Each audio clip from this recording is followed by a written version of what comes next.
Hello Australia, filmed in front of a live studio audience. Mitch is away, I'm in charge, and the circus has come to town. This is Sweet and Sour. And on tonight's show, adultery. Is it a new trend? Being a geek at school, are the pressures too tough? And fatties, they're all around us. Can we help them or not? All that and so much more coming up on our star-studded panel. Got a problem, big or small, would a miracle be nice? Our motley crew is back, churning out advice. You might even laugh a bit in the following half hour. Park your backside on the couch, cause baby it's time for Sweet and Sour. Right here on Sweet and Sour. Pour some sugar on there, baby. It's time for Sweet and Sour. How's about some chili? Hello Australia and welcome to Sweet and Sour. Now let's meet our star-studded panel tonight. He's got the force of the real estate world behind him. John, how are you going? Very well, thanks, John. How's the real estate world? I believe we've got an uptick currently going on from the downward trend. Oh, slowly. I wouldn't get too excited yet. Maybe by the end of the year we'll see some good results, but it's still a bit of a slow and steady market at the moment. Oh, so. Wonderful. But the turnaround's coming. It looks like it's coming. It is, indeed. And talk about coming on this panel, the award-winning journalist. She's on here. She's back, our resident journalist. That's right. And now back. I think I can declare official Midland shit stirrer. How are you going, Rashelle Predovnik? Great. Absolutely brilliant. Fantastic. And how's everything going in the journalistic world? You know, it's going. Wonderful. And yes. Midland? Oh, Midland. Midland's a great place, everyone. Absolutely fantastic. We've got a Midland World Community Facebook page, and that's a very lively page. So if you want to jump on there and see what's really happening in Midland, jump on that page. Exactly. Very, very good. And talking about award-winning, we're about to have an award-winning artist. I believe I'm going to call it now. Alex, I believe you've been selected for an art award in the running. The running. Yeah, finally I've made the finals for the Mandorla Christian Thematic Art Award.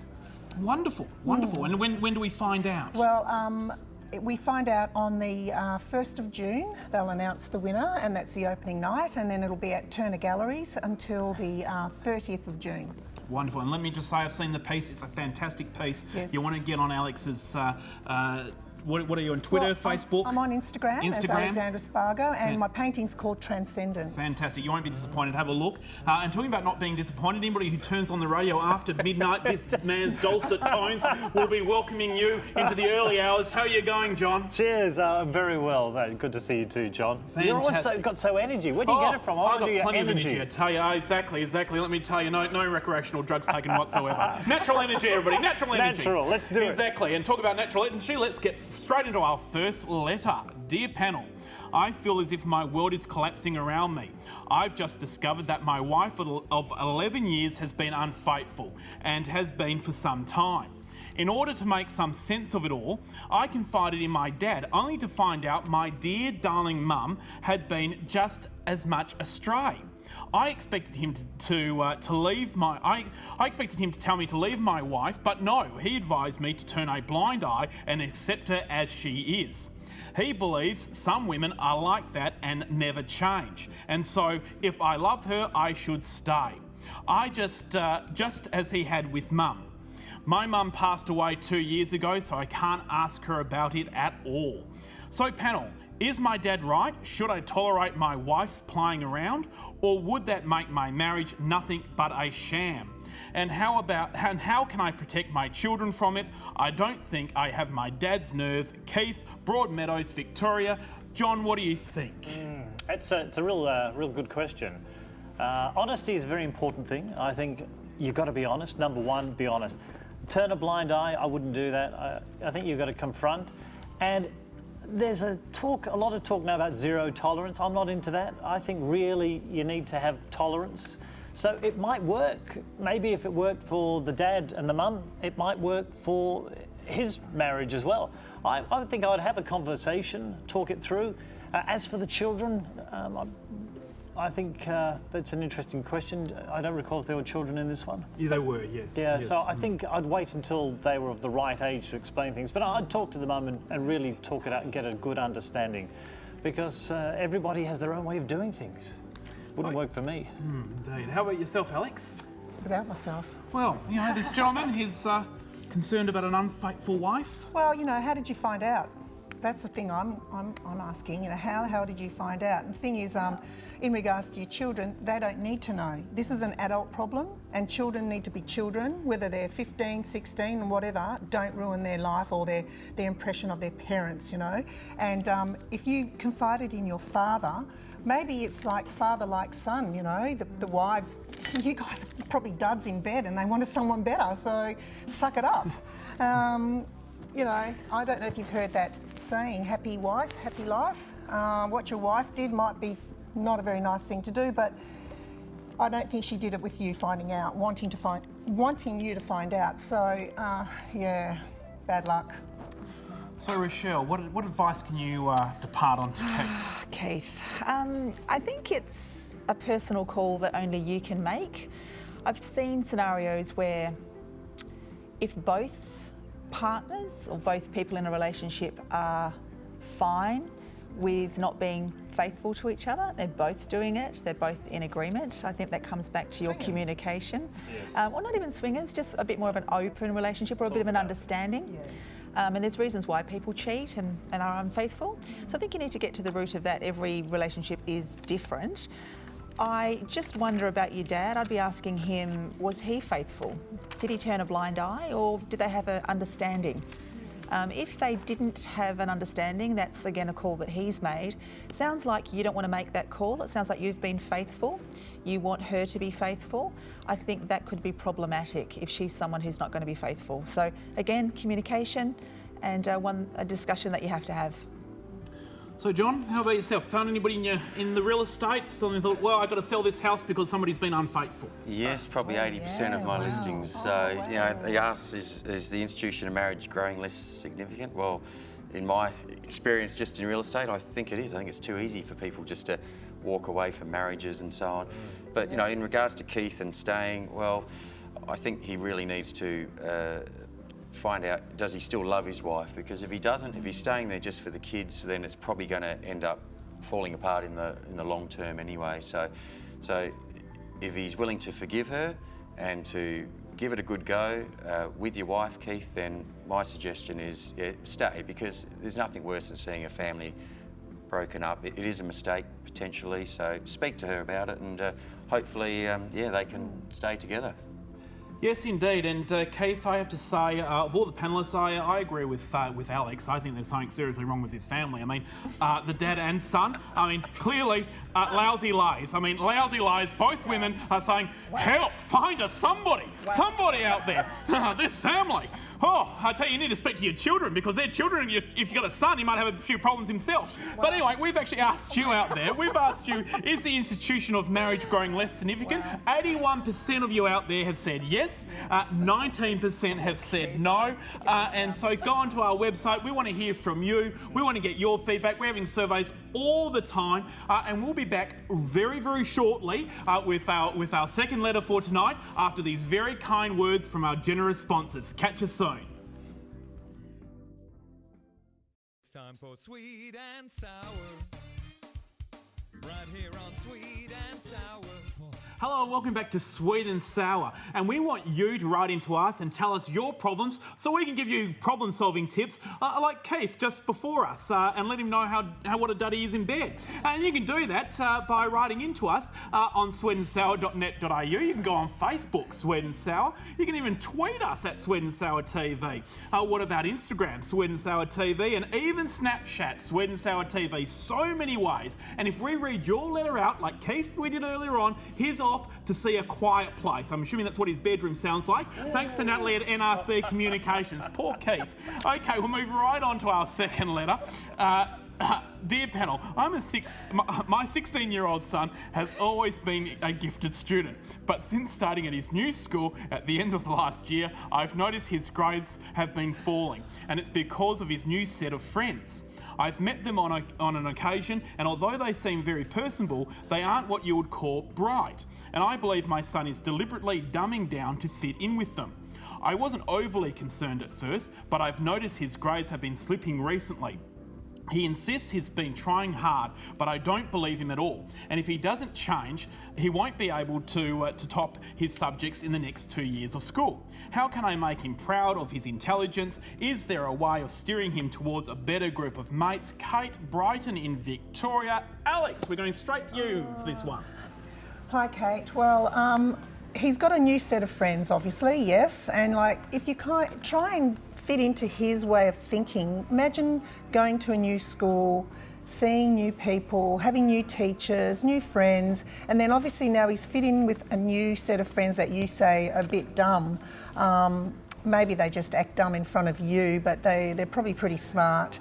And you just don't know what they're doing behind the scenes, you know. And there is a lot of things involving like peer pressure. If he's fitting in with this crowd of guys or this group of students that aren't very intelligent, then yes, there is a problem there because they would perceive him as a geek and a smarty or whatever. But maybe what you can do is encourage him by explaining to him these people of power, like Bill Gates and how he got to where he is. You know, he was a geek at school and look at him now.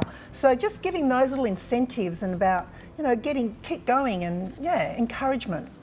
So, John, I'm assuming this is a common talkback issue, parents calling up with concerns with their children at school and the like? I think it's a great question. And I think it's a great answer. He should be more like Bill Gates. You would have no problems. You know, I find it a really intriguing question. The mum wants the son to have success in life, and the son also wants success in life, but he's going about it in a different way. But they both want the same thing.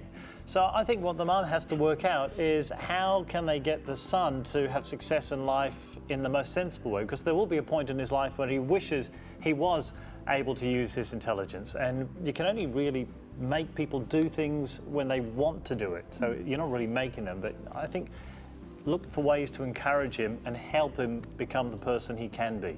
But you're right, it is hard to fit in. Yeah. Fantastic. Now, John, how about yourself? Obviously, you know, in real estate, I'm giving you so many plugs tonight. Yeah, you are. Thank you. Obviously sell where the good schools are. They're obviously in hot in demand. So what would you give Kate for her son that she's concerned about with his education? Look, well, firstly, Kate, you know, I give you kudos for concerned about your son. I see too many families and parents who really couldn't care less what they're doing at night and everything else. So well done for that. But I think you've got to speak to your son. I mean, does he want to sort of continue on with education and go to uni and so on? Because you need to be on the same page here. Maybe, you know, he's doing well at school and that's great, but his grades have dropped. But the other thing I feel is important is social skills, just as good as an education. So encourage him to socialise and have friends, and because I think that's just as important as you know, a good education. But obviously if his grades are dropping, just talk to him, and I'm sure, you know, in time he'll pick them up, and you know, he'll have a good balance. That's all it's about. Just teach him a good life balance, Kate, and I'm sure you'll get there. Now, we're bringing this one home with the mother on the panel, Yeah, look. Rashelle. And could I just Kate. say also, I think a key element to a good education is a good public open green space. So, just... In Midland. Yes. On an oval. On an oval. So, just what advice would you give? Oh, Kate, honestly, all the chats in the world are not going to help your son, because basically, is it your son? Basically, he needs to feel like he fits in. So he's now fitting in with a group of people who are underachieving. So you can sit on the sidelines and you can give him the pep talk of the century. He's going to go to school. He needs to fit in. That's part of being his particular age. That's not going to change. What you need to do is to get him in with a group of people that he does fit in with. Either someone who he can relate to in relation to sports or hobby or a social group. Get him around people that will motivate him, encourage him, and actually make him want to be the best person he can be. I've seen young kids dumb themselves down, and you need to get them around people that help them be who they really are, especially if they've got a lot of potential out of school. That's a great idea. Yeah, because he needs to balance it out. Otherwise, if all he's got is school, and Like that a mentor, like Yeah. a tutor or a mentor, that would be. But again, peer group, it's a peer group thing. It has to be people his age, it has to be people that make him feel good that he's achieving something and cheering him on. Maybe, I got an idea, maybe like find out who his favourite, does he have a favourite football team? Maybe, and a favourite player, and maybe get in contact with a favourite player to come and talk to your son. That'd be a good idea. Imagine that would really give him a boost. Bill Gates. Indeed, absolutely, yes, Come yes, on, that'd yes. be a good person though, I mean, wouldn't it? imagine being Bill Gates. Yes, well, we've actually gone out there and again we've asked you what you thought.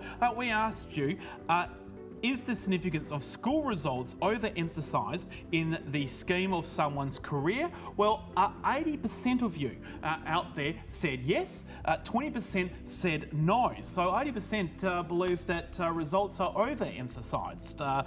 I think this letter's potentially a bit overemphasised. You weren't as fun as Keith, but I hope your son has a lot of fun at school. He should learn. It's really key, very, very important. Hopefully, Kate, you can direct your son in the right course of action. A good mum. I wish you exactly a very diligent, very caring mother. I wish you all the very best. I'm going to make this tip right now. I don't think you're going to win letter of the night though, but we'll wait and see. We'll wait and see, and we're going to go to another break. And thanks for our generous sponsors. Please come back very, very shortly.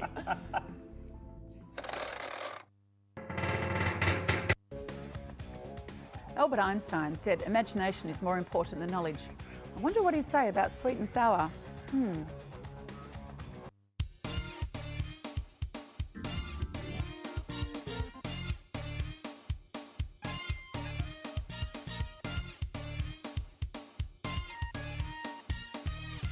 It's time for Sweet and Sour. Right here on Sweet and Sour. Hello and welcome back to Sweet and Sour, straight into our last letter for tonight. Hi Sweet and Sour, according to the experts, Australians are now taller and heavier than past generations, which encouraged me to check out the crowds at the local food hall. And sure enough, the slender were few and far between. So ladies, you can't blame tight jeans for your muffin tops anymore. You're just fatter. So why have we all ballooned? When you look at the foodstuffs on supermarket shelves, could any of it even be considered as food? That packaged stuff is just cardboard laced with fat and salt and cheap destructive vegetable oils. And fresh fruit and vegetables, what a misnomer. There's nothing fresh about the chemicals that are used in their production. The real question is, how can anyone be expected to eat well these days when such an obstacle course to negotiate? And when did we actually forget how to prepare a good home-cooked meal? There are so many cooking shows rating so well these days, I can't work out why we aren't motivated to eat well and prepare healthy meals. Are the cooking shows part of the problem? How can we motivate everyone to eat better and change things on the shelves? Lewis, Myrie in WA. John, we're going to you first. What do you think? Fatties all around? Well, look, I used this word in one of the previous questions, and it's balance. I think it's about balance in life as well, with eating. I think people use their time poor, it's expensive. I think they use that as an excuse too often nowadays. And yes, we are an obese society, which is disappointing. But you know, I think it comes down to a choice. I mean, that's the bottom line. You either choose to eat healthy and you choose to exercise, or you don't. And you know, that's what it's come down to. As far as the supermarkets go, I tend to agree. I mean, I go there with my kids and we shop, and you know, they're in the trolley, and everything's at eye level for kids now. At the end of each aisle, you know, all the sugary stuff, all the processed food. So the supermarkets do have a bit to, you know, I think a bit of responsibility here as well. Every aisle, every sort of end, is just all the bad stuff seems to be visible. So, and this is quite a actually topic that's in our household at the moment, because about a month ago or so, if you haven't seen this doco, please view it. I saw it about a month ago, called The Sugar Movie. Yeah. It changed my ideas on sugar and how much sugar is in things. Just, you know, the little fruit juices we give the kids as a treat or something. The sugar is unbelievable. So it's worth watching that. The Sugar Movie, I think it's called. This sugar film. Sugar Film. Okay, and Rashelle, how about yourself? Now, obviously, key to keeping fit and healthy is obviously having public open green space, and perhaps a hovel in Midland would help. So what do you think? What do you think? Yeah, green spaces to run around in. No, basically, I was going to say something about the sugar film as well, because it is absolutely brilliant. Yeah, literally, because you know, if you go shopping, I think there's a lot of sugar in bread. So it's not just going shopping and then sort of getting junk food. It's when you actually try to eat healthy, and you literally, I went and bought some bagels from a shopping centre. And it was just so laden with sugar, it tasted like a donut. So, you know, you're trying to sort of pick foods that don't have sugar in it. Even plain yogurt has got a lot of sugar in it. So it's just so difficult. I think it would help a lot if we could have some kind of legislation that sort of, you know, just cuts out a lot of sugar. That in itself would make a massive difference. Oh, and here I was going to offer everybody a donut while we discuss this. I guess not now. And talking about discussing it, well, we've asked you out there what you think. Is it really hard nowadays to eat healthy? 75% of you said yes it is, 25% said no. So therefore people are really struggling. And no doubt people would be struggling because I thought Milo was the healthiest drink of all with 4.5 stars. But then I found out the companies can just put their own star rating on the product. So, I blame the companies for my size. Moving on. Alex, how about yourself? Well, when I used to be a fitness figure champion, I found it really easy to not eat sugary food, fattening food. It's all a matter of what you think up here and how you set your mind to do it. And I used to say the 3 Ds: dedication, determination and diet. So it is hard to eat healthy when everything's just so easy to get. Like back at uni, as I'm a uni student now, when I'm at uni all day and the last thing I want to do is go home and cook, so I'll just swing Domino's and get my 2 pizzas and that's it for dinner and the next day lunch. But then I'll go back and I'll have a chicken and salad and make sure I drink lots of water. But no, it's very hard to get off that fat treadmill because the food is laden with sugar. Everything, baked beans, anything that you think is savoury has got sugar in it because it gives it that little bit of taste. And sugar is highly addictive. It's like heroin. They're saying through your receptors in your brain. Right now. Through your receptors in your brain, you start to crave it when you cut down on sugar. Because I used to always have a little bit of licorice after a meal just to give me that sugar hit. And then I found out that licorice is bad for high blood pressure and I've got high blood pressure. Yeah, so cut that out. Notice it. And John, earlier on you asked me how I get so much energy. Yes. Well, it's the sugar. Sugar. That's how you do it. I love it. That's why you're so sweet. Exactly, absolutely. So, see us out, John. What do you think? Well, I find this whole thing really interesting. I'm a frugal man at heart. Some people have very unfair ways of also saying the same thing. But it astounds me just how expensive fatty food is. If you buy bread or any of these things, they're just so expensive. So make your own food. It's cheaper. And for what you might buy for a Happy Meal, all of that money will buy so much food. Am I right? It'll get you loads of food. And therefore, you can eat healthier. And I want to eat like John. Look at him. I want to eat like this. You did yourself. You went on So, that. Well, I did too. So just very quickly, we've got to choose a winning letter. Very important, winning letter. Number 2. Number 2. I'm going to go for 2. I like Kate. Kate's letter. Oh, Kate, you're killing me here. I said you weren't going to win. This may be an upset. What about yourself, John? I feel a bit sorry for Keith. Keith, yeah. What about yourself, Rochelle? I think Keith. Keith, I love to be the decider. Tiebreaker, Keith, you're getting some glasses. Kate, you missed out. You're so close. But don't worry about that. Hope your son gets better. Keith, we're giving you something for your luck. Exactly, absolutely. The dud lie. Don't worry, these sunglasses aren't done. Thank you very much, John, for coming in. Pleasure. It's been fun, yes, as always. yes. Thank you, Rochelle. Check out the Midland Oval issue. That's what we've been talking about all night. Thank you, Alex. Best of luck winning your award. John, of course, tune in after midnight so you can get on the internet as well, 6PR, and phone in. Phone in, yes. If you're up after midnight, anytime midnight to 5 a.m, John is there ready to take your call. Absolutely. John wants to take your call. He wants to talk to you about whatever he can possibly talk to you about. Sweet or sour. Indeed, absolutely. Thank you very much. Thank you to our generous sponsors. Thank you to the panel. We'll see you all. Mitch will be back next week. Thank you very much. It's been a lot of fun, and congratulations, Keith, and bad luck, Kate. Thank you. Catch you next time. Sweet or sour. Bye.